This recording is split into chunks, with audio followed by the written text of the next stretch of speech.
हिम्मतपुर नाम के गांव में एक नाई रहा करता था। उस नाई का नाम रघु था। रघु की दुकान शहर में थी और वो जंगल के रास्ते से शहर जाता था। अरे ये क्या, आज तो समय का पता ही नहीं चला। आज मैं बड़े रास्ते से नहीं छोटे रास्ते से जाता हूँ। अगर घर पहुँचने में देरी हो गई तो मैं मुसीबत में फंस जाऊंगा। तभी रघु अपना सारा सामान समेटकर घर की तरफ निकल जाता है।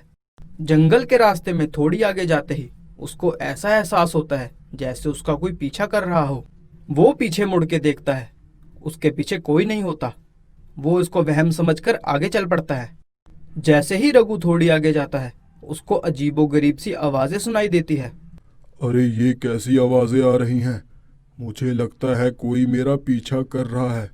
अरे भगवान, मुझे लगता है आज मैं बहुत बड़ी मुसीबत में फंसने वाला हूँ। रघु भगवान का नाम जपते जपते अपने घर की तरफ वापस चल देता है।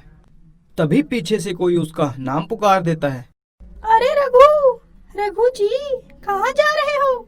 रघु बहुत डर जाता है और उसको गांव वालों द्वारा बताई गई जंगल की चुड़ैल की बात याद आ जाती है। अरे बाप रे बाप, अगर ये जंगल की चुड़ैल हुई तो ये मुझे कच्चा खा जाएगी। अरे रघु, पीछे मत देखना, किसी भी कीमत पे पीछे मत देखना। वो तेजी से अपने गांव की तरफ बढ़ने लग जाता है। तभी वो चुड़ैल उड़ते उड़ते रघु के सामने आ जाती है। अरे बाप रे बाप, ये तो चुड़ैल है। अगर मैंने इसकी आंख से आंख मिला ली ये तो मुझे तुरंत ही मार डालेगी। तभी रघु उसकी तरफ पीठ करके खड़ा हो जाता है। अरे राजा जी, जरा पलट कर मुझे देखिए तो सही, मैं कितनी सुंदर हूँ। अरे चुड़ैल जी, मैं आपकी तरफ पलटकर नहीं देख सकता। अगर मैंने आपकी तरफ पलटकर देखा तो आप मुझे मार दोगी। मुझे माफ कर दो, मुझे जाने दो। तुम्हें मुझे पलटकर देखना ही होगा, नहीं तो मैं तुम्हें कहीं नहीं जाने दूंगी। अरे लगता है ये चुड़ैल मुझे आज मार ही देगी। ए भगवान, मेरी मदद करो। तभी रघु का ध्यान अपने बस्ते पर जाता है और उसे झट से एक तरकीब सूझती है। अब मेरे पास बचने के लिए सिर्फ यही तरकीब है। अगर ये तरकीब काम न करी तो ये चुड़ैल मुझे आज मार डालेगी। तभी रघु हौसले से चुड़ैल को कहता है। चुड़ैल जी, मैं आपकी तरफ जरूर देखूंगा, पर उससे पहले मेरी एक शर्त है। कैसी शर्त राजा जी? पहले आप अपनी आंखें बंद कर लीजिए, फिर मैं आपकी तरफ पलटूंगा।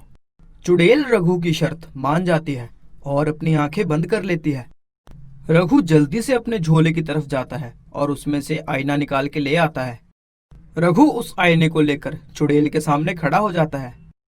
चुड़ैल जी, मैं आपके सामने ही खड़ा हूँ। अब आप अपनी आंखें खोल सकती हैं। चुड़ैल जैसे ही अपनी आंखें खोलती है उसकी आंखें फटी की फटी रह जाती है। उसे अपने सामने एक और चुड़ैल नजर आती है। अरे ये कौन है तू? ये मेरा शिकार है, तू इसे इसी वक्त छोड़ दे। और ये मेरा जंगल है, तू यहाँ पे क्या कर रही है? जल्दी से भाग जा यहाँ से। रघु को जब लगता है कि चुड़ैल अब उस आईने के साथ मगन हो गई है, वो इस मौके का फायदा उठाकर वहां से अपनी जान बचा के भाग निकलता है। अरे बाप, भागो रे भागो। जान बची तो लाखों पाए, लौट के बुद्धू घर को आए।